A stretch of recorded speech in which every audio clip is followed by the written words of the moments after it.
Hello everyone, welcome to new success zone. आज हम लोग पर्यावरण पार्ट 2 का डिस्कशन करेंगे।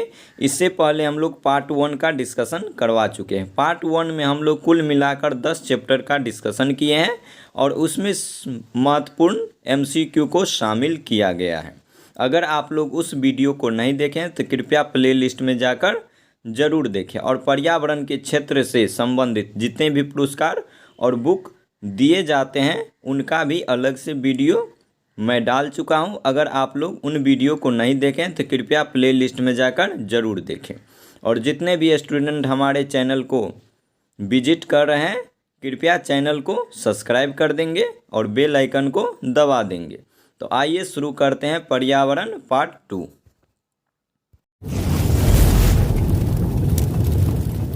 विश्व जैव विविधता दिवस कब मनाया जाता है? ये 22 मई को मनाया जाता है। टुमारोज बायोडाइवर्सिटी पुस्तक के लेखक कौन है? तो टुमारोज बायोडाइवर्सिटी पुस्तक के लेखक है वंदना शिवा। नेक्स्ट सवाल है, जैव विविधता मापने के गणितीय सूचकांकों में से कौन सा एक स्थानीय स्तर पर किसी समुदाय या आवासीय क्षेत्र में मध्य प्रजातीय विविधता को दर्शाता है? तो ये अल्फा सूचकांक को दर्शाता है। अगला सवाल है, सर्वाधिक जैव विविधता कहाँ पाई जाती है? पूछा जा रहा है कि सबसे ज़्यादा जैव विविधता किस क्षेत्र में पाई जाती है? तो ये उष्णकटिबंधीय वर्षा वनों में सबसे ज़्यादा जैव विविधता देखने को मिलता है। निम्नलिखित में से कौन सा किसी प्रदेश की जैव विविधता के लिए संकट हो सकता है? ठीक है दोस्तों, तो देखेंगे पहला ऑप्शन क्या कह रहा है। सवाल है कि कौन से किस प्रदेश की जैव विविधता के लिए संकट हो सकता है? तो पहला है भूमंडलीय तापन, तो ये जैव विविधता के लिए संकट हो सकता है। ठीक है, उसके बाद है प्राकृतिक आवास का विखंडन। अगर प्राकृतिक आवास का हम अगर विखंडन करेंगे तो फिर भी क्या होगा? जैव विविधता पर खतरा होगा। उसके बाद है विदेशी प्रजातियों का प्रवेश। अगर विदेशी प्रजातियां हमारे देश में प्रवेश करेगी तो जैव विविधता खतरे में आ सकती है। उसके बाद है शाकाहार को प्रोत्साहन, तो ये बिल्कुल गलत है। तो हमारा आंसर क्या हो जाएगा? 1, 2 और 3 कथन सही है। तो इस तरीके से आपका आंसर हो जाएगा ऑप्शन सी, 1, 2 और 3 कथन सही है। नेक्स्ट सवाल है कि जैव विविधता का क्या अर्थ होता है? पूछा जा रहा है कि जैव विविधता की परिभाषा कौन होगी? तो एक निर्धारित क्षेत्र में विभिन्न प्रकार के पादप एवं जंतु जहाँ पे रहते हैं उसी को क्या कहते हैं? जैव विविधता। एक निर्धारित क्षेत्र में विभिन्न प्रकार के पादप एवं जंतु। जैव विविधता यानी कि बायोडाइवर्सिटी का सबसे महत्वपूर्ण पहलू कौन है? तो इसका सबसे महत्वपूर्ण पहलू है पारिस्थितिकी तंत्र का निर्वहन। क्या हो जाएगा दोस्तों? पारिस्थितिकी तंत्र का निर्वहन। आइए देखते हैं अगले सवाल पे। अगला सवाल है, निम्नलिखित में से कौन सा कारक जैव विविधता के ह्रास के लिए सर्वाधिक महत्वपूर्ण कारक है? पूछा जा रहा है कि जैव विविधता के ह्रास के लिए सर्वाधिक महत्वपूर्ण कारक कौन है? तो ये सबसे ज़्यादा महत्वपूर्ण कारक है वो है प्राकृतिक आवास का विनाश। अगर हम प्राकृतिक आवास का विनाश करेंगे तो क्या होगा? जैव विविधता को काफ़ी क्षति पहुंचेगी और धीरे धीरे जैव विविधता खत्म होने लगेगी। अब नेक्स्ट सवाल देखेंगे, निम्नलिखित में से किसने सर्वप्रथम बायोडाइवर्सिटी शब्द का प्रयोग किया था? तो बायोडाइवर्सिटी शब्द का प्रयोग सबसे पहले किया गया था वाल्टर जी रोजेन के द्वारा। संयुक्त राष्ट्र संघ ने 2011 से 2020 तक कौन सा दशक घोषित किया है? तो संयुक्त राष्ट्र संघ के द्वारा 2011 से 20 तक को जैव विविधता दशक घोषित किया गया है। आप लोग इसे याद रखेंगे, बहुत अच्छा क्वेश्चन है, स्टार मार्क कर लेंगे। पूछा जा रहा है कि संयुक्त राष्ट्र संघ ने 2011 से 2020 के दशक को कौन सा दशक घोषित किया है? तो जैव विविधता दशक घोषित किया है। नेक्स्ट सवाल है कि जैव विविधता में निम्न में से कौन सा तत्व शामिल है? पूछा जा रहा है कि कौन सा तत्व शामिल है जैव विविधता में? तो इसका सही आंसर हो जाएगा, देखिए जीव क्या है? जैव विविधता के अंतर्गत आता है। वनस्पति यानी कि पेड़ पौधे भी जैव विविधता में शामिल है। सूक्ष्म जीव भी जैव विविधता में शामिल होगा और सबसे महत्वपूर्ण घटक जो है पर्यावरण। तो इस तरीके से चारों आपका सही आंसर है। तो आपका सही आंसर हो जाएगा उपर्युक्त कथन सही है। नेक्स्ट सवाल देखेंगे, एक जाति या इसकी समष्टि में, एक जाति या इनकी समष्टि में कुल आनुवांशिक विविधता को क्या कहते हैं? पूछा जा रहा है एक जाति है या इनकी समष्टि में है तो इसमें कुल आनुवांशिक विविधता को जीन पूल कहा जाता है। क्या कहा जाएगा दोस्तों? Gene pool. लिविंग प्लेनेट सूचकांक क्या है? पूछा जा रहा है कि एक सूचकांक है जिसका नाम है लिविंग प्लेनेट। यह क्या है? तो ये जो है जैव विविधता की स्थिति का सूचक है। अगर हमको जैव विविधता की स्थिति का सूचक प्राप्त करना है तो किस सूचकांक का प्रयोग करेंगे? तो लिविंग प्लेनेट सूचकांक का प्रयोग करेंगे। जैव विविधता निर्भर करती है, पूछा जा रहा है कि जैव विविधता जो किस पे निर्भर करती है? तो ये जलवायु पे भी निर्भर करती है, तापमान पे भी और आर्द्रता पे। इस तरीके से आपका सभी कथन सही है। तो पूछा जाएगा जैव विविधता निर्भर करती है तो जलवायु पे भी, तापमान पे भी और आर्द्रता पे भी जैव विविधता निर्भर करती है। अब आ गया हमारा अगला चैप्टर। अगला चैप्टर का ये पहला सवाल है। आइए देखते हैं क्या पूछा जा रहा है। भारत में निम्नलिखित में से किस एक वन प्रारूप में, एक वन प्रारूप में सागौन टीक एक प्रभावी वृक्ष स्पीशीज है? तो इसका सही आंसर हो जाएगा उष्णकटिबंधीय आर्द्र पर्णपाती वन। क्या है कि भारत में किस एक वन प्रारूप में सागौन पर एक प्रभावी वृक्ष स्पीशीज है? तो उष्णकटिबंधीय आर्द्र पर्णपाती वन। भारत के निम्न स्थानों में से कौन सा स्थान मैंग्रोव वनस्पति के लिए प्रसिद्ध है? तो मैंग्रोव वनस्पति के लिए आप लोग को पता ही है, सुंदरवन ये फेमस है। निम्नलिखित में से कहाँ पर एक संरक्षित कक्ष वनस्पति क्षेत्र है? तो ये गोवा में है। पूछा जाएगा कि कहाँ पर एक संरक्षित कक्ष वनस्पति क्षेत्र है? तो ये गोवा में स्थित है। भारत के निम्नलिखित क्षेत्रों में से कहाँ मैंग्रोव वन, सदापर्णी वन और पर्णपाती वनों का संयोजन मिलता है? पूछा जा रहा है कि मैंग्रोव वन, सदापर्णी वन और पर्णपाती वनों का संयोजन कहाँ देखने को मिलता है? तो ये संयोजन देखने को मिलता है अंडमान निकोबार द्वीप समूह में। तो आपका सही आंसर हो जाएगा ऑप्शन डी, अंडमान निकोबार द्वीप समूह। निम्नलिखित जंगलों में से कौन सा जंगल पृथ्वी ग्रह के फेफड़ा के रूप में जाना जाता है? पृथ्वी ग्रह के फेफड़ा के रूप में जाना जाता है तो अमेजन वर्षा वन। तो अमेजन वर्षा वन को क्या जाना जाता है? तो अमेजन वर्षा वन को पृथ्वी ग्रह का फेफड़ा के रूप में जाना जाता है। निम्नलिखित में से किस महाद्वीप में उष्णकटिबंधीय पर्णपाती वनों का विस्तार जो है अधिक है? पूछा जा रहा है किस महाद्वीप में उष्णकटिबंधीय पर्णपाती वनों का विस्तार अधिक है? तो एशिया महाद्वीप में उष्णकटिबंधीय पर्णपाती वनों का जो विस्तार है वह सबसे ज़्यादा देखने को मिलता है। भारत में उपर्युक्त पारिस्थितिकी संतुलन बनाए रखने के लिए वन आच्छादन हेतु न्यूनतम निर्धारित भूमि क्षेत्र कितना है? तो ये है 33%। नेक्स्ट सवाल पे आएंगे हम लोग। राष्ट्रीय वन नीति, बहुत अच्छा सवाल है दोस्तों, आप लोग स्टार मार्क कर लेंगे। राष्ट्रीय वन नीति 1952 के अनुसार पूछा जाएगा राष्ट्रीय वन नीति किस वर्ष आया? तो ये 1952 में आया। इसके अनुसार निम्नलिखित में से कौन सा वन का संवर्ग नहीं है? पूछा जा रहा है निम्नलिखित में से कौन सा वर्ग का वन का संवर्ग नहीं है? तो ये हो जाएगा राष्ट्रीय उद्यान, इसका सही आंसर हो जाएगा। India state of forest report, India state of forest report 2017 के अनुसार देश के कुल भौगोलिक क्षेत्रफल का कितना प्रतिशत वनों के अंतर्गत आते हैं? तो ये 21.54% जो होता है यह किसके अंतर्गत आते हैं? तो ये प्रतिशत वनों के अंतर्गत आते हैं। ये किसका था? कुल भौगोलिक क्षेत्रफल का। कुल भौगोलिक क्षेत्रफल के संदर्भ में वनों का उच्चतम प्रतिशत जो मिलता है तो मिजोरम में। प्रतिशत में पूछा जाए कि सबसे ज़्यादा वन प्रतिशत कहाँ देखने को मिलता है? तो मिजोरम में देखने को मिलता है। भारत में अति सघन वनों का सर्वाधिक क्षेत्र जिस राज्य में पाया जाता है वह कौन है? तो वह है अरुणाचल प्रदेश। याद रखेंगे आप लोग कि भारत में अति सघन वनों का सर्वाधिक क्षेत्र जो है वह अरुणाचल प्रदेश में देखने को मिलता है। नेक्स्ट सवाल पे आएंगे कि निम्नलिखित राज्यों में से जिसमें कुल वन भौगोलिक क्षेत्र 75% से अधिक क्षेत्र पर विस्तृत है? तो ये हो जाएगा आपका ऑप्शन बी, अरुणाचल प्रदेश, मणिपुर और नागालैंड।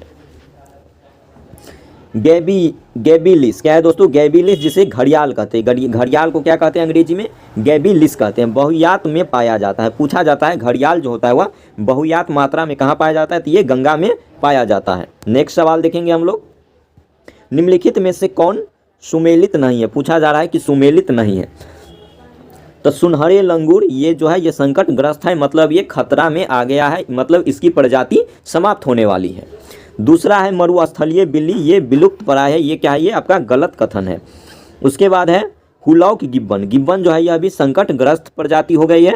एशियाई जंगली कुत्ते ये भी क्या है? संकटग्रस्त है। संकटग्रस्त में कौन कौन आ गया?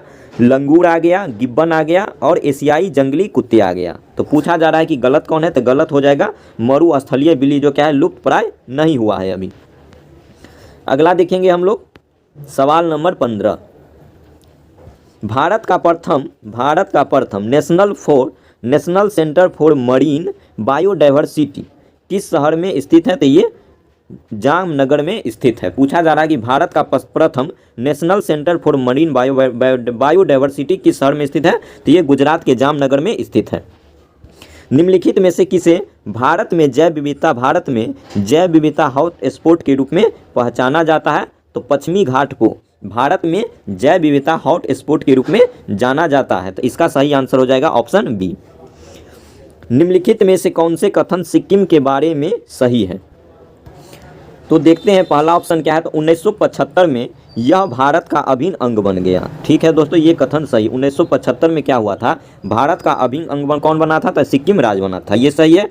इसे वनस्पति शास्त्रियों का स्वर्ग माना जाता है। वनस्पति शास्त्रियों का स्वर्ग किस राज्य को माना जाता है? तो ये सिक्किम को माना जाता है। ये भी कथन सही है। इसके मुख्य निवासी कौन है? तो इसके मुख्य निवासी जो है लेप्चा लोग हैं। तो ये भी कथन सही है। तो आपका सही आंसर हो जाएगा option D is a right answer. Next सवाल देखेंगे हम लोग। भारतीय वन्य जीवन के संदर्भ में उडियन वल्गुल यानी कि फ्लाइंग फॉक्स निम्नलिखित में से क्या है? तो फ्लाइंग फॉक्स क्या होता है? तो फ्लाइंग फॉक्स चमगादड़ को कहा जाता है। आप लोग याद रखेंगे कि उडियन वल्गुल या फ्लाइंग फॉक्स के नाम से किसे जाना जाता है? तो चमगादड़ को जाना जाता है। ड्यूगोंग नामक समुद्री जीव क्या है दोस्तों? ड्यूगोंग नामक समुद्री जीव जो कि विलोपन की कगार पर है। क्या है दोस्तों? विलोपन की कगार पर है। यह क्या है? तो ये एक स्तनधारी है। पूछा जाएगा कि ड्यूगोंग क्या है? तो ड्यूगोंग एक स्तनधारी है जो क्या है? विलोपन की कगार पर पहुंच चुका है। प्रोसोपिस जूली फ्लोरा नामक पादप प्रायः समाचारों में क्यों उल्लेखित होता है? तो ये हो जाएगा जिस क्षेत्र में वह उगता है। क्या है दोस्तों? कि प्रोसोपिस जूली फ्लोरा जो होता है ये एक पादप है। इसका जो विशेषता क्या है? तो विशेषता यह है कि यह जिस क्षेत्र में उगता है वहाँ की जैव विविधता को कम करने लगता है। तो ये क्या हो गया? पर्यावरण के लिए हानि का काम कर रहा है, पर्यावरण को नीचे ले जा रहा है। क्या करेगा? जिस क्षेत्र में उगता है वहाँ की जैव विविधता को कम करता है। कौन सा पादप? तो प्रोसोपिस जूली फ्लोरा। नेक्स्ट सवाल देखेंगे। निम्नलिखित राज्यों में से किस में या किन में सिंह पूंछी बानर मकाक अपने प्राकृतिक आवास में पाया जाता है? ठीक है दोस्तों, तो इसका सही आंसर हो जाएगा तमिलनाडु, केरल और कर्नाटक। इन तीनों क्षेत्रों में तमिलनाडु, केरल और कर्नाटक में क्या होता है? सिंह पूंछी बानर यानी कि मकाक पाया जाता है। आइए देखते हैं ऑप्शन में क्या दिया है। तो ऑप्शन ए आपका सही आंसर हो जाएगा। ऑप्शन 1, 2, 3 क्या है आपका? सही है। अगला सवाल देखेंगे। अगला सवाल काफ़ी लंबा है, आप लोग देखेंगे कि निम्नलिखित में से 3 मानकों के आधार पर पश्चिमी घाट श्रीलंका एवं इंडो बर्मा क्षेत्र को जैव विविधता के तप्त स्थलों यानी कि हॉट स्पॉट के रूप में मान्यता प्राप्त हुई है। पूछा जा रहा है कि 3 मानकों के आधार पर पश्चिमी घाट श्रीलंका या इंडो बर्मा क्षेत्र को जैव विविधता के तप्त स्थलों हॉट स्पॉट के रूप में मान्यता प्राप्त हुई है। तो देखते हैं पहला ऑप्शन क्या है। तो पहला है जाति बहुतायता स्पीसीज रिचनेस। तो ये कथन सही है। उसके बाद है वनस्पति का घनत्व। ये नहीं होगा, वनस्पति का घनत्व बिल्कुल भी नहीं होगा। स्थानिकता ये भी कथन क्या है? सही है दोस्तों। उसके बाद है मानव जाति वनस्पति के महत्व। ये भी नहीं होगा, तो ये भी गलत कथन है। उसके बाद है आशंका बोध। तो ये भी हो जाएगा, आशंका बोध भी होगा। उसके बाद है वनस्पति एवं प्राणी जाति का उष्ण एवं आर्द्र परिस्थितियों के प्रति अनुकूलन। तो ये भी कथन सही है। तो कौन कौन सही हो जाएगा? तो 1, 3, 5 आपका सही आंसर हो जाएगा। तो ऑप्शन हो जाएगा सी 1, 3 और 5।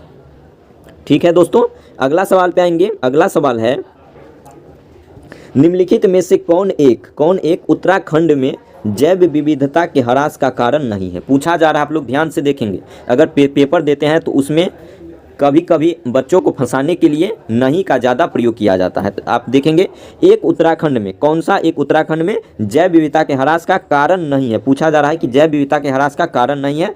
तो इसका हो जाएगा आंसर बंजर भूमि का वनीकरण। बंजर भूमि का वनीकरण, इससे क्या होगा? अगर बंजर भूमि है उसको हम वन में कन्वर्ट कर रहे हैं तो जैव विविधता में वृद्धि होगी, न कि ह्रास होगी।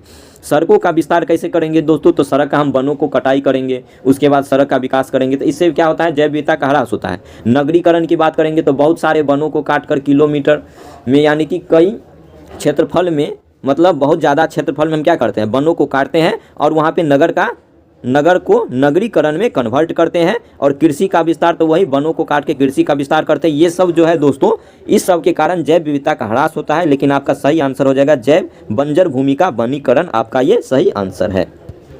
अगला सवाल है, निम्नलिखित में से कौन एक यूनेस्को के जैव मंडल रिजर्व की सूची में शामिल नहीं है। फिर पूछा जा रहा है कि कौन शामिल नहीं है। तो देखिए, सुंदरबन तो शामिल है ही, मन्नार की खाड़ी शामिल है ही, नीलगिरी भी शामिल है, लेकिन कच्छ का रण जो है यह यूनेस्को की जैव मंडल रिजर्व में इसे शामिल नहीं किया गया है। निम्नलिखित में से कौन एक विश्व धरोहर स्थल वर्ल्ड हेरिटेज साइट घोषित हुआ है। तो नंदा देवी जैव मंडल आरक्षित क्षेत्र जो है यह जैव मंडल आरक्षित विश्व धरोहर स्थल के रूप में इसे घोषित किया गया है। निम्नलिखित में से किसे मेगा डाइवर्स देश के रूप में जाना जाता है। क्या है दोस्तों, मेगा डाइवर्स देश, मेगा डाइवर्स के रूप में जाना जाता है। तो ऑस्ट्रेलिया को मेगा डाइवर्स के रूप में जाना जाता है। अब आएंगे हम लोग अगले सवाल पे। अगला सवाल पूछ रहा है कि national green tribunal NGT Bharat सरकार द्वारा स्थापित किया गया था। तो भारत सरकार के द्वारा इसकी स्थापना 2010 में किया गया था। अगला सवाल है कि संगाई हिरण का प्राकृतिक आवास स्थल क्या है। तो संगाई हिरण का जो प्राकृतिक आवास स्थल है वह है केबुल लामजाओ नेशनल पार्क। जी हाँ दोस्तों, केबुल लामजाओ नेशनल पार्क में संगाई हिरण रहता है। नेक्स्ट सवाल है, एक सींग वाले गेंडे के संदर्भ में असत्य कथन का चयन कीजिए। तो आइए देखते हैं ऑप्शन में क्या क्या दिया हुआ है। पहला है, एक सींग वाले गेंडा केवल भारत में पाए जाते हैं। तो ये बिल्कुल सही कथन है कि एक सींग वाला गेंडा है वह केवल भारत में ही पाया जाता है। भारत में स्थित काजीरंगा और मानस राष्ट्रीय उद्यान इसका आवास स्थल है। तो ये भी कथन सही है। किसके बारे में पूछा जा रहा है, आप लोग ध्यान रखेंगे कि एक सींग वाले गेंडा के संदर्भ में ये सारा कथन होगा। तो एक सींग वाले गेंडा केवल भारत में है, ये बिल्कुल सही है। भारत में स्थित काजीरंगा और मानस राष्ट्रीय उद्यान इसका आवास स्थल है, ये भी कथन सही है।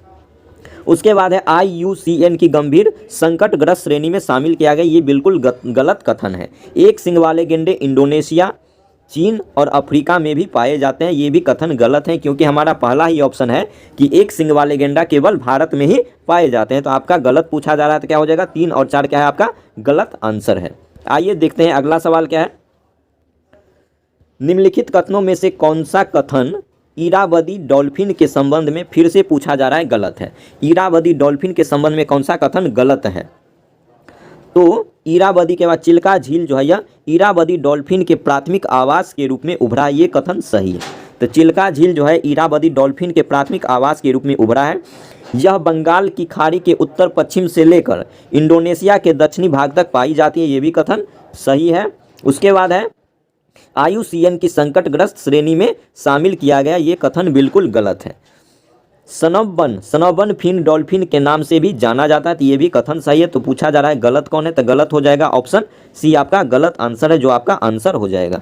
अगला सवाल देखेंगे हम लोग, घड़ियाल कहाँ पाए जाते हैं। तो घड़ियाल जो है चंबल नदी में पाए जाते हैं, आप लोग इसे याद रखेंगे।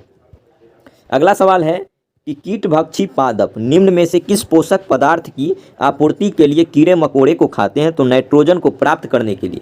आप लोग याद रखेंगे दोस्तों, जो कीटभक्षी पादप होते हैं वह पोषक पदार्थ को प्राप्त करने के लिए कीड़े मकोड़े को खाते हैं, ठीक है। निम्न में से किस पोषक को प्राप्त करने के लिए, तो नाइट्रोजन को प्राप्त करने के लिए कीटभक्षी पादप, याद रखेंगे कीटभक्षी पादप नाइट्रोजन को प्राप्त करने के लिए, पोषक तत्व की आपूर्ति के लिए कीड़े मकोड़े को खाते हैं। अगला सवाल पे आएंगे हम लोग। अगला सवाल है कि भारत के जैव भौगोलिक क्षेत्र के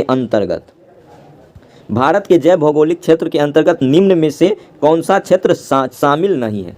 तो भारत के जैव भौगोलिक क्षेत्र के अंतर्गत किसे शामिल नहीं किया गया है, तो पूर्वी घाट को शामिल नहीं किया गया, जबकि भारत का द्वीपीय क्षेत्र, पश्चिमी घाट और उत्तर पूर्वी क्षेत्र को शामिल किया गया है।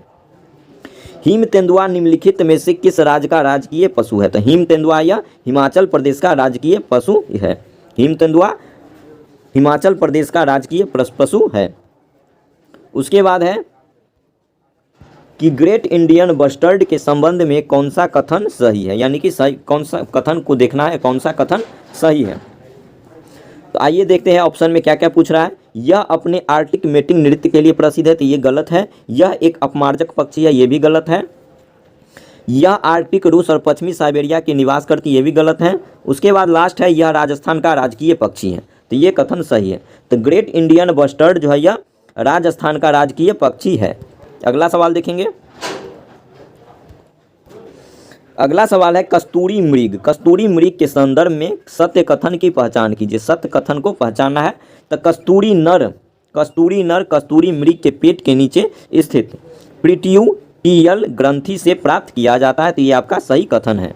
अगला सवाल देखेंगे, निम्नलिखित कथनों पर विचार कीजिए। ठीक है दोस्तों, तो आइए देखते हैं पहला कथन क्या है। पहला कथन है ग्रेट इंडियन बस्टर्ड जो है यह राजस्थान का राजकीय पक्षी है, तो बिल्कुल सही है दोस्तों, अभी हम पीछे पढ़ चुके हैं। नामदफा उड़न गिलहरी अरुणाचल प्रदेश में पाई जाती है, तो ये भी कथन बिल्कुल सही है। पिग्मी हॉग भारत के असम में मानस वन्यजीव अभ्यारण्य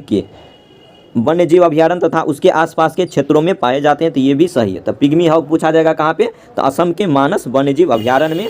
उसके बाद है पिग्मी हॉग जो है दोस्तों यह विश्व का सबसे छोटा जंगली सूअर है, तो ये भी कथन सही है। तो आप लोग को याद रखना है कि राजस्थान का राजकीय पक्षी कौन है, तो ग्रेट इंडियन बस्टर्ड है। नामदफा उड़न गिलहरी कहाँ पाया जाता है, तो ये अरुणाचल प्रदेश में पाया जाता है। पिग्मी हॉग कहाँ पाया जाता है, तो मानस वन्यजीव अभ्यारण्य में पाया जाता है। अब पिग्मी हॉग जो है यह विश्व का सबसे छोटा जंगली सूअर है। तो इस तरीके से आपका सभी कथन क्या है, सही है, तो हो जाएगा उपर्युक्त सभी। आइए देखते हैं अगला सवाल। अब हमारा अगला अध्याय आ गया है। ठीक है दोस्तों, तो इसमें पहला सवाल है कि पर्यावरण सुरक्षा अधिनियम को और किस अन्य नाम से जाना जाता है। पूछा जा रहा है पर्यावरण सुरक्षा अधिनियम है, इसका दूसरा नाम क्या है, तो इसका दूसरा नाम है छाता विधान। तो पर्यावरण सुरक्षा अधिनियम को ही छाता विधान के रूप में भी जाना जाता है। भारतीय संसद के द्वारा जैव विविधता अधिनियम को पारित किया गया था। तो आइए देखते हैं ऑप्शन में क्या क्या दिया है। तो जैव विविधता अधिनियम को पूछा जा रहा है कि कब पारित किया गया, किसके द्वारा, तो भारतीय संसद के द्वारा। तो इसे दिसंबर 2002 में, ठीक है दोस्तों, दिसंबर 2002 में भारतीय संसद के द्वारा जैव विविधता अधिनियम को पारित किया गया था। अगला सवाल है भारतीय राष्ट्रीय जैविक विविधता संस्थान स्थापित किया गया, तो ये 2003 में चेन्नई में स्थापित किया गया था। आप लोग याद रखेंगे, भारतीय राष्ट्रीय जैविक विविधता संस्थान को स्थापित किया गया चेन्नई में, कब, 2003 में स्थापित किया गया है। अगला सवाल है जेनेटिक इंजीनियरिंग अनुमोदन समिति का गठन निम्नलिखित में से किसके अधीन किया गया है, तो ये किया गया है पर्यावरण संरक्षण अधिनियम जो 1986 में आया था। इसी अधिनियम के तहत जेनेटिक इंजीनियरिंग अनुमोदन समिति को गठित किया गया था।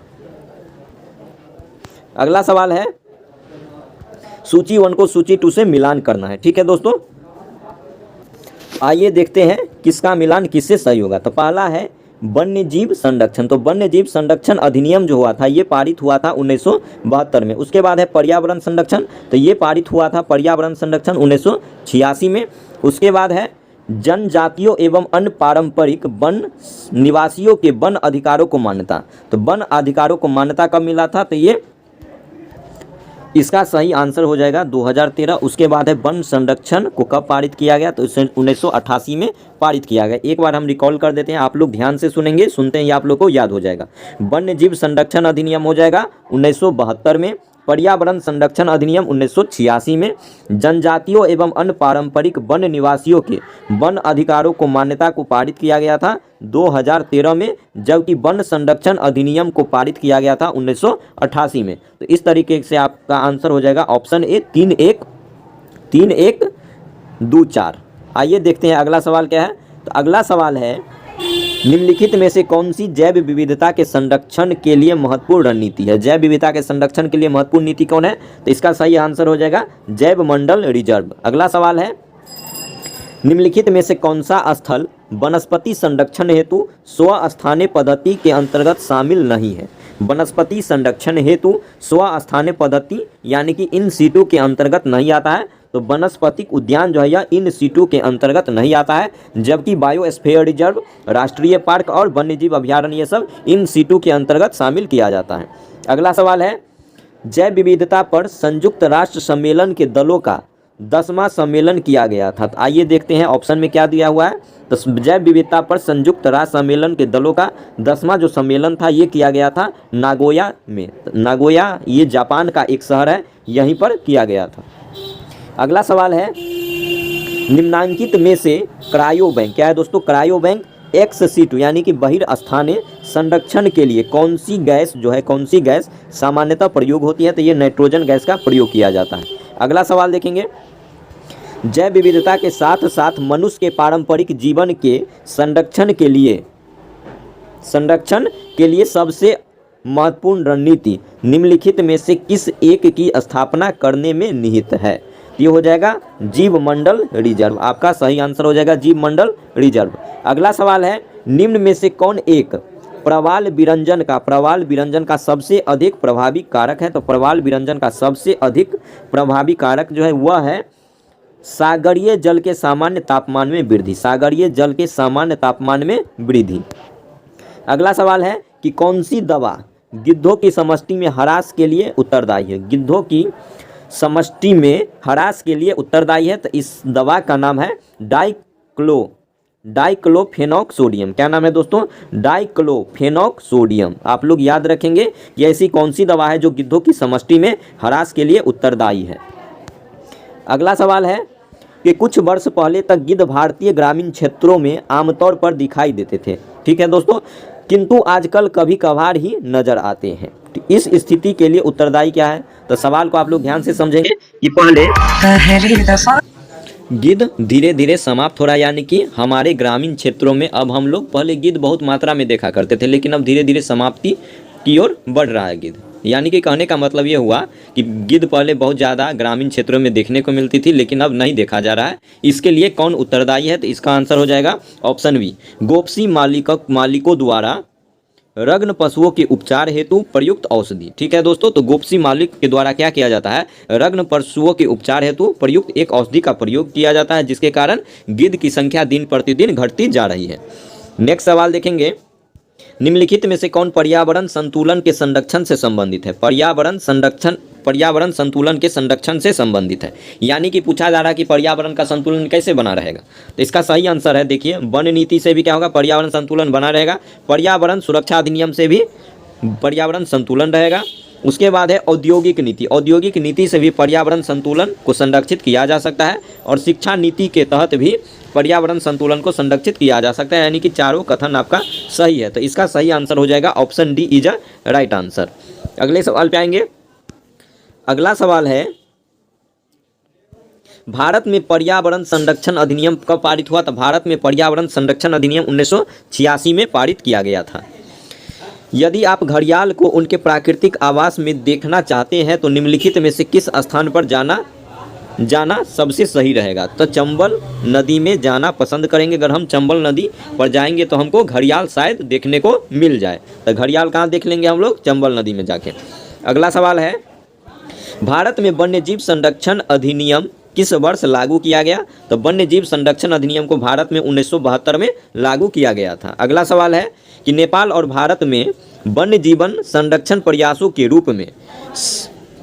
रूप में सेब एक नाम का एक नया संगठन प्रारंभ किया गया है। सेब का उद्देश्य है संरक्षण करना। तो सेब का उद्देश्य वो सेब नहीं है दोस्तों जो हम लोग एप्पल बोलते हैं, जिसको हम लोग खाते हैं, वो नहीं है। सेब मतलब संरक्षित करना। ठीक है दोस्तों, तो इसका सही आंसर हो जाएगा गिद्ध का। ठीक है दोस्तों, तो सेब एक संगठन है, नया संगठन प्रारंभ किया गया है, किसके द्वारा? भारत और नेपाल में, और इसका जो उद्देश्य है गिद्ध का संरक्षण होना, जो गिद्ध को इससे संरक्षण करेंगे जो दिन प्रतिदिन इसकी जनसंख्या घटती जा रही है।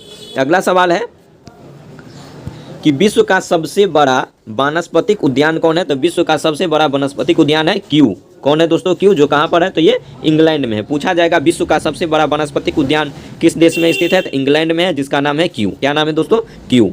अगला सवाल देखेंगे, भारत में स्थापित पहला राष्ट्रीय उद्यान कौन है? तो भारत में स्थापित पहला राष्ट्रीय उद्यान है जिम कॉर्बेट राष्ट्रीय उद्यान, जो उत्तराखंड में स्थित है। कान्हा की बात करेंगे तो ये मध्य प्रदेश में है। काजीरंगा की बात करेंगे तो काजीरंगा सिक्किम में है। गिर की बात करते हैं तो गिर गुजरात में स्थित है। आइए देखते हैं अगला सवाल क्या है। राजीव गांधी नेशनल पार्क कहाँ स्थित है? तो राजीव गांधी नेशनल पार्क ये कर्नाटक राज्य में स्थित है। अगला सवाल पूछा जा रहा है कि दांचीग्राम राष्ट्रीय उद्यान किससे संबंधित है। तो दांचीग्राम राष्ट्रीय उद्यान ये संबंधित है हंगुल या कश्मीरी टैग से। हंगुल या कश्मीरी टैग से संबंधित है कौन सा राष्ट्रीय उद्यान? दांचीग्राम, जो कहाँ पे है? तो ये जो जम्मू कश्मीर में स्थित है। अगला सवाल है, निम्नलिखित राज्यों में से उस राज्य को चुनिए जिसमें सर्वाधिक संख्या में वन्यजीव अभयारण्य है। तो सर्वाधिक संख्या में वन्यजीव अभयारण्य मध्य प्रदेश राज्य में स्थित है। अगला सवाल है, सलीम अली राष्ट्रीय उद्यान कहाँ है? तो सलीम अली क्या है दोस्तों? सलीम अली राष्ट्रीय उद्यान ये जम्मू कश्मीर केंद्र शासित प्रदेश में स्थित है। अगला सवाल देखेंगे, येलोस्टोन नेशनल पार्क कहाँ स्थित है? तो येलोस्टोन नेशनल पार्क संयुक्त राज्य अमेरिका में स्थित है। अगला सवाल है, निम्न में से कौन सा सागरीय राष्ट्रीय उद्यान है? पूछा जा रहा है सागरीय राष्ट्रीय यानी कि जल वाला राष्ट्रीय उद्यान कौन है? तो मन्नार की खाड़ी जो है दोस्तों, ये जो है सागरीय राष्ट्रीय उद्यान के रूप में जाना जाता है। अगला सवाल है, बुक्सा बाघ परियोजना भारत के किस राज्य में स्थित है? तो बुक्सा बाघ परियोजना ये भारत के पश्चिम बंगाल में स्थित है। अगला सवाल है, निम्नलिखित युग्मों पर विचार करें, राष्ट्रीय उद्यान और उद्यान से होकर बहने वाली नदियाँ। ठीक है दोस्तों, तो ये पूछा जा रहा है, आइए देखते हैं। तो जिम कॉर्बेट, तो पहला ऑप्शन है जिम कॉर्बेट राष्ट्रीय उद्यान, ये गंगा नदी यहाँ से नहीं गुजरती, यहाँ से रामगंगा नदी गुजरती। काजीरंगा राष्ट्रीय उद्यान यहाँ से मानस गुजरती है, तो ये बिल्कुल सही कथन है। उसके बाद साइलेंट वैली राष्ट्रीय उद्यान, यहाँ से कावेरी नहीं गुजरती है, तो आपका सही आंसर क्या हो गया? काजीरंगा राष्ट्रीय उद्यान, यहाँ से मानस नदी गुजरती है। अगला सवाल देखेंगे, निम्नलिखित युग्मों में से सुमेलित नहीं है। क्या है दोस्तों? सुमेलित नहीं है। तो बांदीपुर कर्नाटक में है, ये बिल्कुल सही है। मानस वन्यजीव अभयारण्य असम राज्य में है, ये भी कथन सही है। पेरियार वन्यजीव अभयारण्य ये केरल में, ये सही है। सिमलीपाल वन्यजीव अभयारण्य ये उड़ीसा में है। सिमलीपाल कहाँ है दोस्तों? तो ये उड़ीसा राज्य में स्थित है, तो आपका आंसर हो जाएगा ऑप्शन डी। उसके बाद है, निम्नलिखित राष्ट्रीय उद्यानों को सर्वप्रथम से सबसे बाद के कालक्रम अनुसार व्यवस्थित कीजिए और पार्क को नीचे दिए गए कूट में से सही उत्तर का चयन कीजिए। ठीक है दोस्तों, तो आइए देखते हैं। पूछा जा रहा है कि राष्ट्रीय उद्यानों को सर्वप्रथम से मतलब उसका स्थापना किस वर्ष हुआ, उसके अनुसार उसको सजाना है। ठीक है दोस्तों, तो आइए सजाते हैं। तो पहले हो जाएगा आपका कौन सा? तो इसमें हो जाएगा सबसे पहले स्थापित हुआ था जिम कॉर्बेट, तो 1 नंबर पे आपका आ जाएगा जिम कॉर्बेट। उसके बाद आ जाएगा आपका कान्हा आ जाएगा 2 नंबर पे, जो कहाँ पर है? तो ये मध्य प्रदेश में स्थित है। उसके बाद आ जाएगा काजीरंगा। ठीक है दोस्तों, ये 3 नंबर पे आ जाएगा। और उसके बाद लास्ट में आएगा साइलेंट वैली, जो साइलेंट वैली कहाँ पे? तो केरल में। तो आपका सही आंसर हो जाएगा कौन? देख लीजिए यहाँ से, पहले 2 हो गया, उसके बाद 4 हो गया, उसके बाद 3, उसके बाद ऑप्शन डी आपका सही आंसर हो जाएगा। Option D is a right answer. आइए देखते हैं अगला सवाल क्या है। अगला सवाल है, निम्नलिखित में से कौन एक सही सुमेलित नहीं है? पिच पूछ रहा है, सुमेलित नहीं है। तो राजाजी राष्ट्रीय उद्यान ये हाथी के लिए बिल्कुल सही है। राजाजी कहाँ पे? तो ये उत्तराखंड में है। पेरियार जो है यह हंगुल के लिए नहीं है, यह हाथी के लिए। पेरियार किसके लिए है? तो ये हाथी के लिए है, और ये कहाँ पर है? केरल में है, जो आपका सही आंसर है। मानस असम में है, हाथी के लिए, ये भी कथन सही है। दुधवा टाइगर रिजर्व कहाँ पर है? तो ये टाइगर के लिए है, और ये उत्तर प्रदेश में है। तो राजाजी हाथी के लिए, मानस भी हाथी के लिए, दुधवा टाइगर के लिए, और पेरियार किसके लिए है? तो ये भी हाथी के लिए है। तो आपका सही आंसर हो जाएगा कौन? तो ऑप्शन बी, जो पूछा जा रहा है गलत कौन है। अगला सवाल देखेंगे, निम्नलिखित में से कौन सा एक नेशनल पार्क इसलिए अनूठा है कि वहाँ प्लवन मान फ्लोटिंग वनस्पति से युक्त अनूप स्वयं होने के कारण समृद्ध जैव विविधता को प्रोत्साहन देता है? ठीक है दोस्तों, तो इसका हो जाएगा केबुल लेमजाओ नेशनल पार्क। क्या हो जाएगा दोस्तों? Keibul Lamjao national park. यह पार्क जो है यह फ्लोटिंग पार्क है, मतलब तैरता हुआ नेशनल पार्क है। आइए देखते हैं अगला सवाल क्या है। निम्नलिखित में से किस देश में उसके कुल क्षेत्रफल का 30% से अधिक क्षेत्र राष्ट्रीय पार्क के अंतर्गत आता है? तो भूटान में 30% से अधिक क्षेत्र राष्ट्रीय पार्क के क्षेत्र के अंतर्गत आता है। अगला सवाल है, निम्नलिखित में से कौन सा युग्म सही सुमेलित है? ठीक है, तो सिमलीपाल आपको पता है ये उड़ीसा में है। दिबांग कहाँ पे है? तो ये अरुणाचल प्रदेश में है। अगस्तमलाई तमिलनाडु में है। नोकरेक जो है ये कहाँ पे है? तो ये मेघालय में है, जो आपका सही आंसर है। तो नोकरेक मेघालय में आप लोग याद कर लेंगे। सिमलीपाल को याद रखेंगे आप, उड़ीसा में है। दिबांग ये अरुणाचल में है। अगस्तमलाई कहाँ पे है? तो ये तमिलनाडु में है। आइए अगला सवाल क्या है देखते हैं। एक सींग वाला गेंडा जो है निम्नलिखित प्रदेश में पाया जाता है। तो एक सींग वाले गेंडा यह पश्चिम बंगाल और असम राज्य में पाया जाता है। एक सींग वाले गेंडा आप लोग को पता था असम में, लेकिन इसके अतिरिक्त यह पश्चिम बंगाल में भी पाया जाता है। आप लोग इसे याद रखेंगे, स्टार मार्क कर लेंगे। क्या है कि यह बहुत अच्छा सवाल है। अगला सवाल है, असम में स्थित मानस अभयारण्य जाना जाता है। तो मानस अभयारण्य जाना जाता है बाघों के लिए। अगला सवाल है, हाल ही में कुछ शेरों को गुजरात से उनके प्राकृतिक आवास से निम्नलिखित में से किस एक स्थान पर स्थानांतरित किए जाने का प्रस्ताव था। तो ये कूनो पालमपुर वन्य जीव अभयारण्य में इसका स्थानांतरण किया जाना था। तो कूनो पालमपुर कहाँ पर है? ठीक है दोस्तों, आप लोग कमेंट बॉक्स में बताएंगे कि कूनो पालपुर वन्य जीव अभयारण्य कहाँ है। आइए अगला सवाल देखते हैं। अगला सवाल है 38 नंबर देखेंगे हम लोग कि भारत के निम्नलिखित क्षेत्रों में से ग्रेट इंडियन हॉर्नबिल के अपने प्राकृतिक आवास में पाए जाने की सबसे अधिक संभावना कहाँ है। तो इसका सही आंसर हो जाएगा पश्चिमी घाट। ठीक है दोस्तों, आइए अगला सवाल देखते हैं। क्या पूछा जा रहा है कि निम्नलिखित कथनों में से कौन सा एक कथन सही है। तो सही कथन हो जाएगा ऑप्शन सी, जैव सुरक्षा उपसंधि, यानी कि प्रोटोकॉल को क्या कहा जाता है? जैव सुरक्षा उपसंधि। तो प्रोटोकॉल अनुवांशिक रूपांतरित जीवों से संबंधित है। ठीक है दोस्तों, तो ये आपका सही कथन हो जाएगा। अगला सवाल है कि भारत सरकार ने नॉर्वे सरकार के साथ मिलकर एक जैव विविधता नीति एवं कानून के केंद्र की स्थापना की है। तो इसका सही आंसर हो जाएगा चेन्नई। आप लोग फिर से देखेंगे कि भारत सरकार ने नॉर्वे सरकार के साथ मिलकर एक जैव विविधता नीति एवं कानून के केंद्र की स्थापना किया है। कहाँ पे? तो चेन्नई में स्थापित किया गया है। नेक्स्ट सवाल है कि भारत में प्रोजेक्ट टाइगर को कब प्रारंभ किया गया। तो भारत में प्रोजेक्ट टाइगर को प्रारंभ किया गया था 1973 में। ठीक है दोस्तों, आप लोग इसे याद रखेंगे। भारत में सबसे बड़ा बाघ आवास कहाँ पाया जाता है। तो भारत में सबसे बड़ा बाघ आवास पाया जाता है आंध्र प्रदेश में। ठीक है दोस्तों, आप लोग इसे याद रखेंगे। अगला सवाल देखेंगे, निम्नलिखित में से कौन सा सुमेलित नहीं है। तो बाघ आरक्षित क्षेत्र एक तरफ है, दूसरे तरफ उससे संबंधित स्टेट है। पूछा जा रहा है सुमेलित नहीं है। तो बुक्सा जो है यह दोस्तों ये पश्चिम बंगाल में, कहाँ पर है? बुक्सा है पश्चिम बंगाल में। आप लोग याद रखेंगे ये सुमेलित नहीं था। जबकि दम्फा मिजोरम ये बिल्कुल सही है। नामेरी असम राज्य में स्थित है, ये भी सही है। नामदफा अरुणाचल में है, ये भी कथन आपका सही है। आइए देखते हैं अगला सवाल क्या है। अगला सवाल है, निम्नलिखित में से कौन सा बाघ आरक्षित क्षेत्र 2 राज्यों में विस्तृत है। तक पेंच अभयारण्य जो है यह 2 राज्यों में स्थित है। किस किस राज्य में है? तो मध्य प्रदेश में भी है और महाराष्ट्र में भी स्थित है। कौन सा बाघ आरक्षित क्षेत्र? तो पेंच। अगला सवाल देखेंगे, बाघों का प्रमुख रिजर्व सरिस्का किस राज्य में? तो सरिस्का का संबंध है राजस्थान में, और यहाँ पे क्या रहता है? तो बाघ का प्रमुख रिजर्व क्षेत्र है। अगला सवाल देखेंगे, निम्नलिखित में से किसे हाल ही में टाइगर रिजर्व घोषित किया गया। तो राजा जी राष्ट्रीय उद्यान को हाल ही में टाइगर रिजर्व घोषित किया गया, जो कहाँ पर है? तो ये उत्तराखंड राज्य में स्थित है। उसके बाद देखेंगे एम स्ट्रिप्स। क्या है दोस्तों? एम स्ट्रिप्स शब्द कभी कभी समाचारों में देखा जाता है, यह क्या है? तो एम स्ट्रिप का पूछा जाएगा मतलब, तो इसका सीधा मतलब है बाघ अभयारण्यों का रख रखाव। क्या हो जाएगा दोस्तों? बाघ अभयारण्यों का रख रखाव। नेक्स्ट सवाल पे आएंगे, राष्ट्रीय हरित न्यायाधिकरण, यानी कि हिंदी में बोलेंगे इसको तो एनजीटी, नेशनल ग्रीन, इंग्लिश में बोलेंगे इसको नेशनल ग्रीन ट्रिब्यूनल, जिसका स्थापना किया गया था 2010 में। भारतीय संविधान के निम्नलिखित में से कौन से प्रावधान के अनुरूप अधिनियमित हुआ था। ठीक है दोस्तों, तो इसका सही आंसर हो जाएगा ऑप्शन ए। आप लोग को ध्यान में रखना है क्या? एनजीटी, यानी कि राष्ट्रीय हरित न्यायाधिकरण अधिनियम 2010 स्वस्थ पर्यावरण के अधिकार के अनुरूप जो अनुच्छेद 21 के अंतर्गत जीवन के अधिकार का अंग माना जाता है, वह अधिनियम किससे संबंधित है? एनजीटी अधिनियम 2010। अगला सवाल देखेंगे हम लोग। अगला सवाल ये है कि भारत का कौन सा स्थल यूनेस्को की प्राकृतिक धरोहर स्थल की सूची में शामिल नहीं है।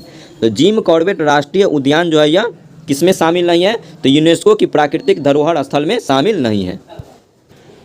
भारत में वन संरक्षण अधिनियम कब पारित किया गया? तो भारत में जो वन संरक्षण अधिनियम है इसे 1980 में पारित किया गया था। निम्नलिखित में से सबसे ऊंचा राष्ट्रीय उद्यान कौन है? तो सबसे ऊंचा राष्ट्रीय उद्यान ऑप्शन के अनुसार हो जाएगा नामदफा, जो कहाँ है? तो ये अरुणाचल प्रदेश में स्थित है। अगला सवाल देखेंगे, किस अधिनियम के अंतर्गत पारिस्थितिकी रूप से संवेदनशील क्षेत्र घोषित किए जाते हैं? तो पर्यावरण संरक्षण अधिनियम 1986 के तहत। ठीक है दोस्तों, पर्यावरण संरक्षण अधिनियम 1986 के द्वारा पारिस्थितिकी रूप से संवेदनशील क्षेत्र घोषित किए जाते हैं। अगला सवाल है कि कस्तूरी मृग परियोजना की शुरुआत निम्नलिखित में से किस अभयारण्य से किया गया था। तो कस्तूरी मृग परियोजना की शुरुआत किया गया था केदारनाथ अभयारण्य से। ठीक है दोस्तों, केदारनाथ अभयारण्य से कस्तूरी मृग परियोजना की शुरुआत किया गया था और इसका शुरुआत किया गया था 1970 में। आप लोग इसे भी याद रखेंगे। हंगुल परियोजना और कस्तूरी मृग परियोजना दोनों का शुरुआत कब हुआ था, तो ये 1970 में इसका शुरुआत हुआ था।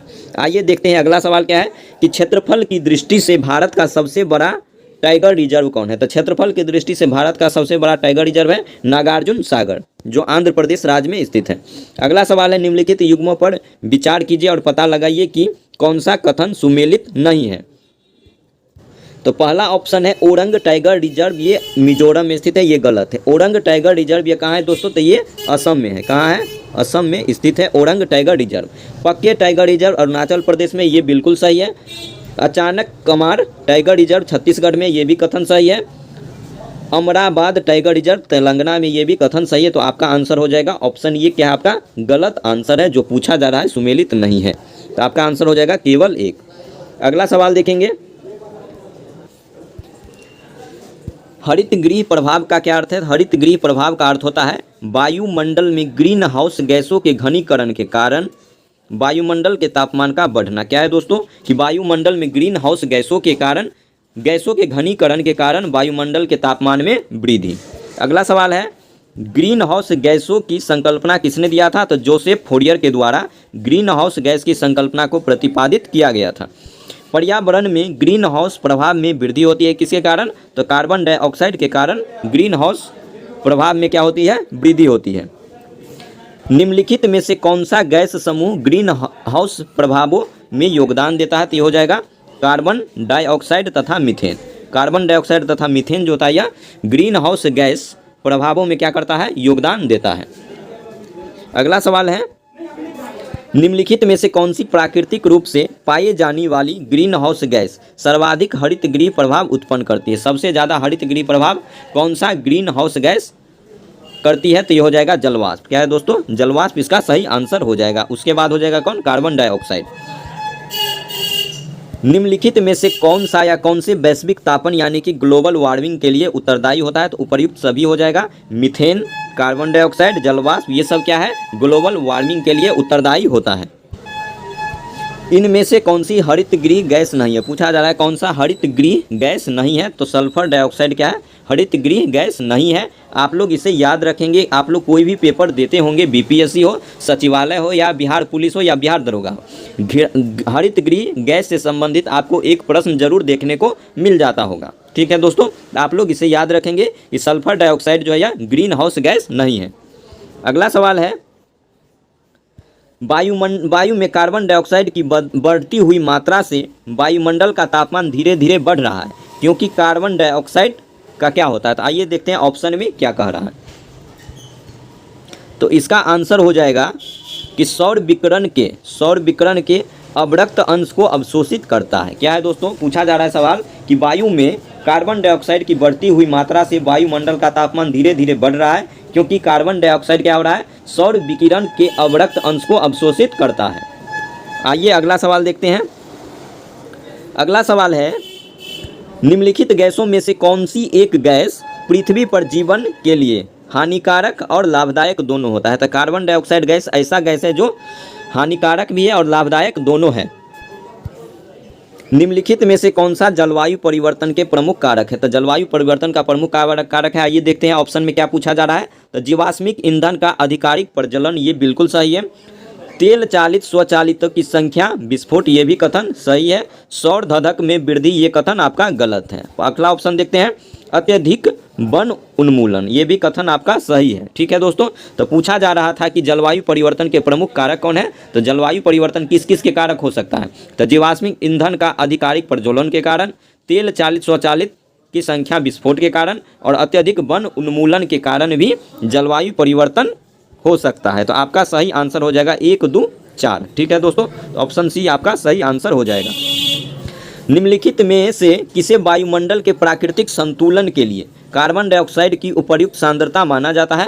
तो कार्बन डाइऑक्साइड का जो प्रतिशत है जो पाया जाता है वायुमंडल में, वो कितना है। तो 0.03% पाया जाता है।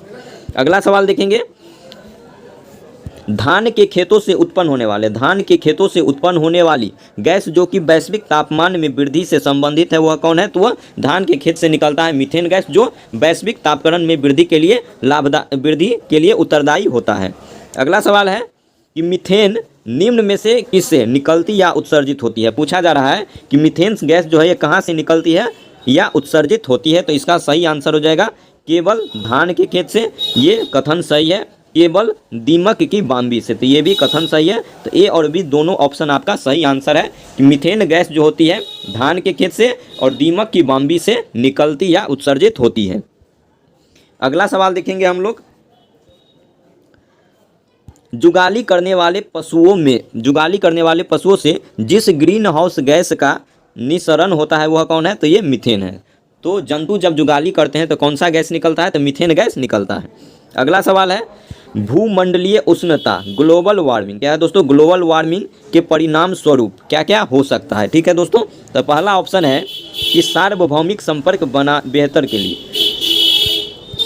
तो पहला क्या है दोस्तों? सार्वभौमिक संपर्क बेहतर गए। ठीक है, तो ये गलत हो जाएगा।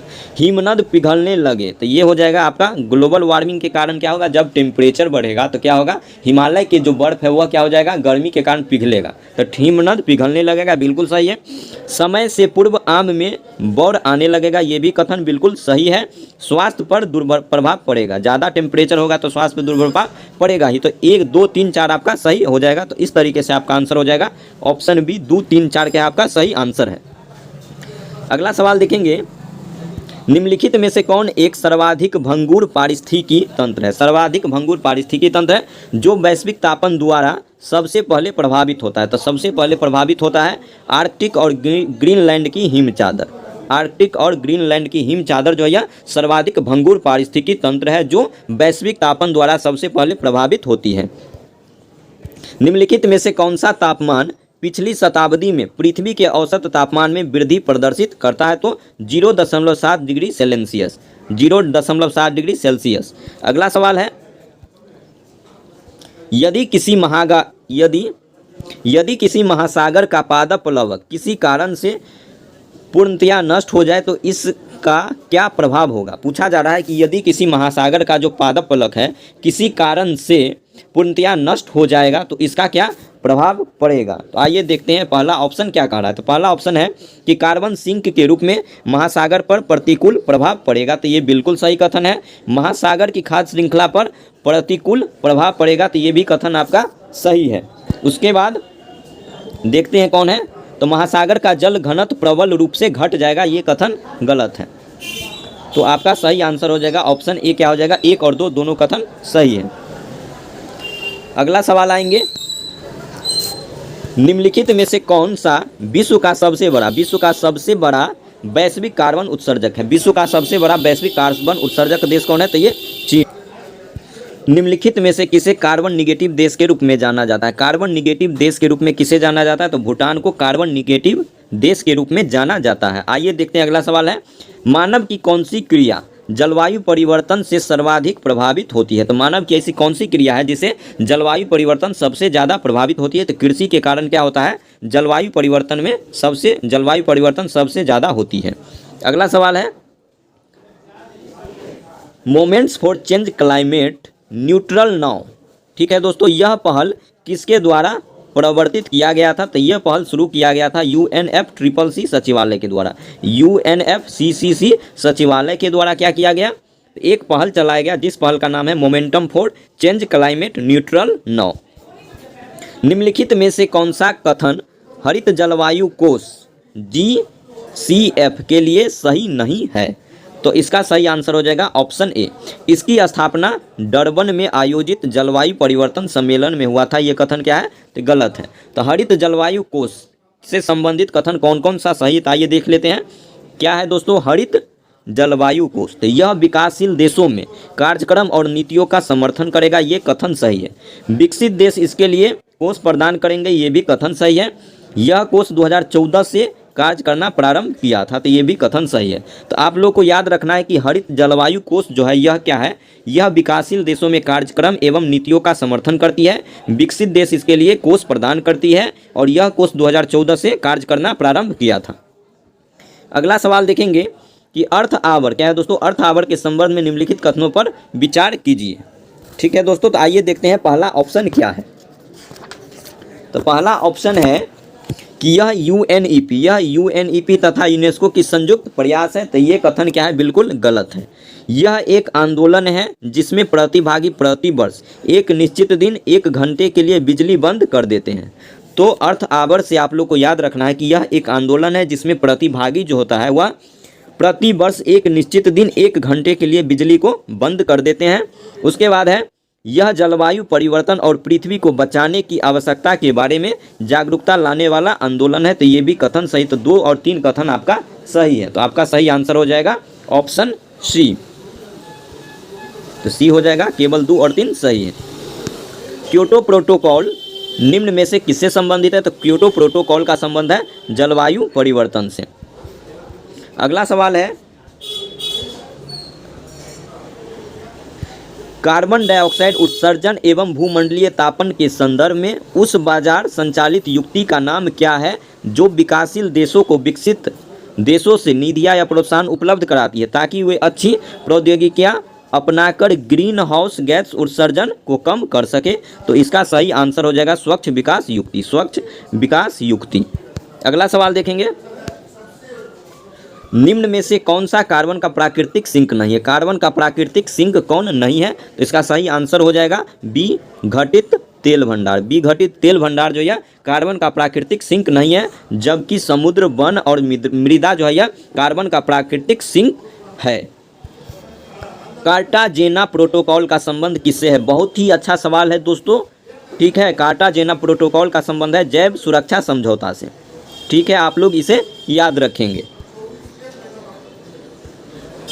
मानव गतिविधियों को प्रत्यक्ष और अप्रत्यक्ष आलंबन प्रदान करने में उत्पन्न ग्रीन हाउस गैस की कुल मात्रा को क्या कहते हैं। तो कुल मात्रा को कार्बन पदचिह्न कहा जाता है। मानव गतिविधियों को प्रत्यक्ष और अप्रत्यक्ष आलंबन प्रदान करने के लिए उत्पन्न ग्रीन हाउस गैस की कुल मात्रा को प्रदान करते हैं, तो उसको कहते हैं कार्बन पदचिह्न। Bio carbon fund initiative for sustainable forest landscapes का प्रबंधन निम्नलिखित में से कौन करता है। तो इसका प्रबंध किया जाता है विश्व बैंक के द्वारा। अगला सवाल देखेंगे निम्नलिखित में से कौन सा विश्व का पहला देश है। विश्व का पहला देश है जिसने भूमंडलीय तापन के प्रतिकरण के लिए कार्बन टैक्स लगाने का प्रस्ताव रखा है। कार्बन टैक्स लगाने का प्रस्ताव रखा गया है किसके द्वारा। तो न्यूजीलैंड के द्वारा रखा गया है। निम्नलिखित में से किस देश ने ग्रीन हाउस गैस के उत्सर्जन में कमी करने हेतु 2019 में कार्बन टैक्स लगाने की घोषणा की थी। तो 2019 में कार्बन टैक्स लगाने का घोषणा किया गया था सिंगापुर के द्वारा। निम्नलिखित में से कौन सा भारत सरकार की जलवायु कार्य योजना यानी कि क्लाइमेट एक्शन प्लान के 8 मिशनों में सम्मिलित नहीं किया गया था। तो आणविक ऊर्जा को सम्मिलित नहीं किया गया था। अगला सवाल देखेंगे जलवायु परिवर्तन पर भारत की प्रथम राष्ट्रीय कार्य योजना कब प्रारंभ किया गया था। ये 2008 में इसे प्रारंभ किया गया था। निम्नलिखित में से कौन सी गैसें वैश्विक तापन में योगदान देती है। वैश्विक तापन में योगदान देती है। तो इसका सही आंसर हो जाएगा उपर्युक्त सभी हो जाएगा। जलवाष्प, नाइट्रस ऑक्साइड, मीथेन और HCFC। ये सब क्या है, ये सब ऐसे गैस है जो क्या करते हैं वैश्विक तापन में अपना योगदान देती है। तो सही आंसर हो जाएगा ऑप्शन डी। सभी कथन क्या है, सही है।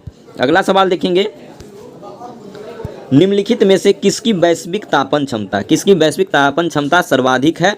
तो SF6 क्या है दोस्तों, SF6 की जो वैश्विक तापन क्षमता होती है वो सबसे ज़्यादा होती है। अगला सवाल है निम्न में से कौन जलवायु परिवर्तन के खगोलीय सिद्धांत से संबंधित नहीं है। खगोलीय सिद्धांत से संबंधित नहीं है।